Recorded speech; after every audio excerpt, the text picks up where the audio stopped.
এই অঙ্কটি এসেছিল ৪৭তম বিসিএসে। একটি গুণোত্তর ধারার প্রথম ও দ্বিতীয় পদ যথাক্রমে 27 এবং 9, তাহলে ধারাটির দশম পদ কত? তো এটা এসেছিল হচ্ছে 47 বিসিএস প্রিলিমিনারি। তো এটা এখন আমরা সলভ করব। তো আমাদের এখানে আমরা যে সূত্রটি প্রয়োগ করব, ARn-1, আমরা জানি গুণোত্তর ধারার কোনো পদ বের করতে হলে আমাদের এই সূত্রটি প্রযোজ্য। তো এখানে আমরা লিখতে পারি দশম পদ, 10তম পদ সমান এইটা।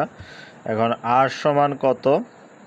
আর সমান আমরা বের করে নিব। এখানে বলতেছে যে দ্বিতীয় পদ যথাক্রমে প্রথম ও দ্বিতীয় পদ, তাহলে 27 হচ্ছে প্রথম পদ আর দ্বিতীয় পদ হচ্ছে 9। তাহলে আমরা জানি যে আর বের করার নিয়ম হলো যখন এই দ্বিতীয় পদ ডিভাইডেড বাই প্রথম পদ, তাহলে 9কে 9, 3 নং 27, 1/3 আমরা আর এর ভ্যালু বের করে নিলাম। আর এ অর্থ হলো প্রথম পদ, আমাদের প্রথম পদ কত? 27। তাহলে এখন আর এর মান কত? 1/3। আর আমাদের এন এর মান কত? এই যে দশম পদ, তাহলে 10 - 1। তাহলে এখান থেকে আমরা 27 1/3 আর এই 9টা এখানে চলে আসলো পাওয়ার হিসাবে, কারণ 1-এর থেকে 10 বিয়োগ করলে কত হয়? 9। 3-এর উপরে 9 হয়ে গেল।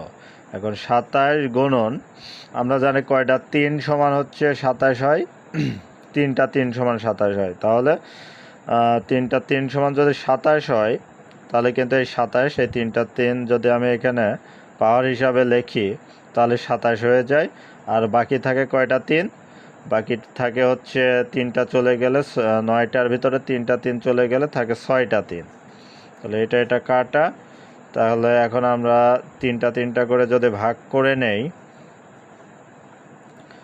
3টা করে 3 যদি ভাগ করে নেই, তাহলে কয় টাকা হয়?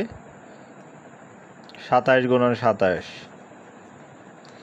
এখন এটা যদি আমরা গুণ করি, 27 গুণন 27, 7 × 7 = 49, হাতে থাকে 4, 7 × 2 = 14, আর 4 হয় হচ্ছে 18, আর 7 × 2 = 14, 2 × 2 = 4, 5, 9, 8 × 4 = 12, 5 × 8 = 6, 1/729।